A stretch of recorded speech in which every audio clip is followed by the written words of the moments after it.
taking extra steps when planning ahead can really help keep your stress levels down. And today I'm going to take you through one of the methods I personally use, which has prevented a few mental breakdowns over the past few years. Welcome back to my channel. My name is Reese, and in today's video, I'm taking you through how pricing in future expenses can give you a sense of financial freedom. I believe that I am a very organized person, and I try to look at almost every financial situation as what is the worst case scenario that could play out. And this is important because understanding the worst case scenario that could unfold allows you to put in place a series of circuit breakers. That's what I like to call them, where the intention of them is to stop the outcome being a very poor one when times get tough. In lots of different money situations, there can be lots of different outcomes. And if you're planned for the worst case scenario, or at least a bunch of the bad things that could happen, you're gonna be in a much better position than someone who hasn't done that planning. Depending what you're projecting ahead for could also potentially save you a lot of money. And I'll talk more on this point as we go through the video. But first, let me clarify what I mean by pricing in future expenses. In simple terms, I am looking ahead within reason into my future to figure out what is most likely going to become an expense in my day-to-day life down the track. A very common example for a lot of people would be having a child. Most of the people I know are expecting to try for a child and have a child within their lifetime. A child is a relatively easy expense category to estimate for, where in Australia, the average for a newborn baby sits somewhere around about $5,000, and obviously other costs can come into the mix. It's one example that is sitting at about that $5,000 mark. That's pretty easy to estimate for. I myself am still a little ways off from planning to have a child. However, it is an expense that potentially could be coming online for many. And that's just one example. Another really good example would be more for a younger person, maybe someone who's working a casual job and is saving up for a car. Pricing in the costs to run the car is probably going to be in the best interest of that person because it's going to cost money, and they need to understand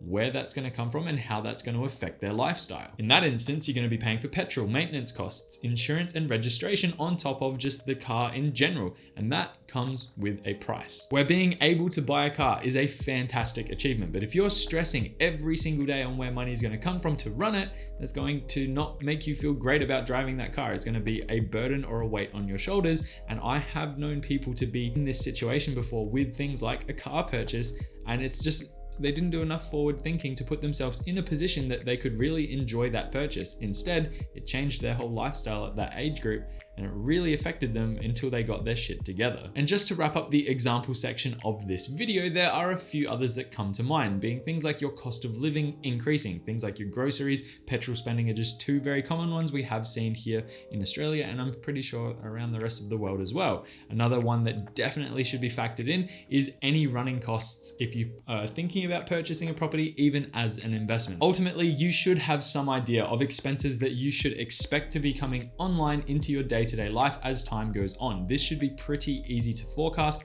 based on whatever it is you're planning to do with your life. And if you can't really think of any off the top of your head, a pretty simple Google search is going to give you some more context. So that's the what. Now let's move on to how to prepare in advance to price in future expenses. Let me just say that everyone has their own methods, but mine is one that has worked well for myself and a lot of the other friends I have in my friend circle who also use it. As I have mentioned in previous videos, I split up my take-home pay into a percentage format, and then that money gets distributed between my various accounts. And just as a quick overview, I have 5 bank accounts that my salary gets distributed between, which is based off of the structure of the Barefoot Investor, which is a very, very popular finance book here in Australia. It's worth a read if you're from Australia or anywhere in the world. You might learn a thing or two, in my honest opinion. I've left a link down in the description below to where you can pick up a copy and watch the video I've made on the topic if you're interested. And now would be a really good opportunity to quickly hit that like, subscribe button down below. I really appreciate the support. It goes a long way for the channel, and it definitely doesn't go unnoticed. So thank you for taking the time out of your day to quickly do that.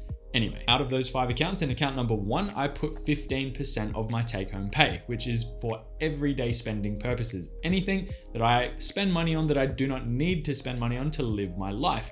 I'm talking going out with friends for food or buying clothes that I don't really need. They're not for work, they're just kind of leisure spending. It's a shopping purpose. That's where money comes from. In account number 2, I put 25%. This is my bills account. Everything I need to pay for to live my life, except for my mortgage, comes from this account. I'm talking my phone bill, petrol spending, any types of insurances, groceries, all of that type of stuff comes out of this account. account number 3, I put 50% into, which is my house account. This is purely for my mortgage and big savings to build up to pay off my mortgage. That's literally what it is. There's not much more to it. And then finally, number 4, which is not my 5th account, but the 4th account that the percentages go into, I put 10%, which is my fun account. It's my big fun account. And I save for things like a car or a holiday, and I let it build over time because they're expensive and they take time to build up. So 10% of my salary goes into that account.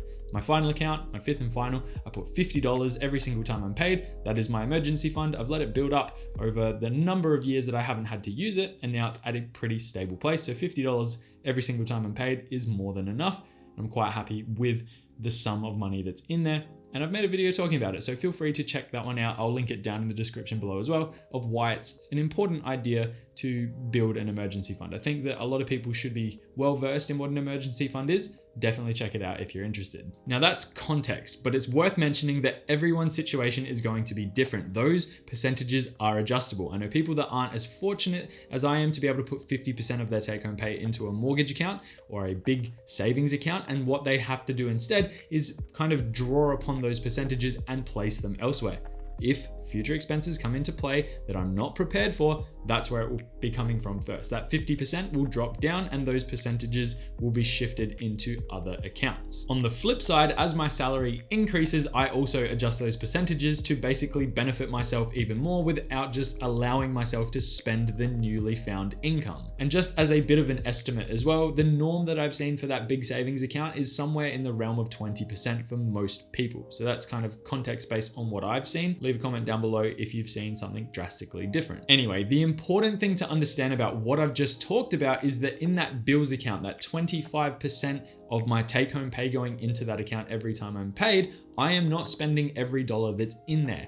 I am actually building a buffer because I have priced in future expenses. So when a baby does come online, I've already factored in enough money going into that account every single time I'm paid to alleviate the pressure of having to find it elsewhere. I can afford to do that right now based on my current living situation and my expectations of how my life is going to pan out over the next, let's say 5 to 10 years. I am prepared because I have priced that expense in, and many others as well. Now, I have a surplus of money left over in that account, and that is where the message of today's video comes in. And I've always tried to live this way. Back in high school, when I worked a casual job at the local supermarket, I still broke up my salary in a similar manner to how I do today, where if I was earning $200, that wasn't a lot. That's a lot of spending money for a young 16-year-old though. I didn't need access to all that money. I broke it up into a different percentage format at the time to account for future incoming costs. One example was when I first got a mobile phone,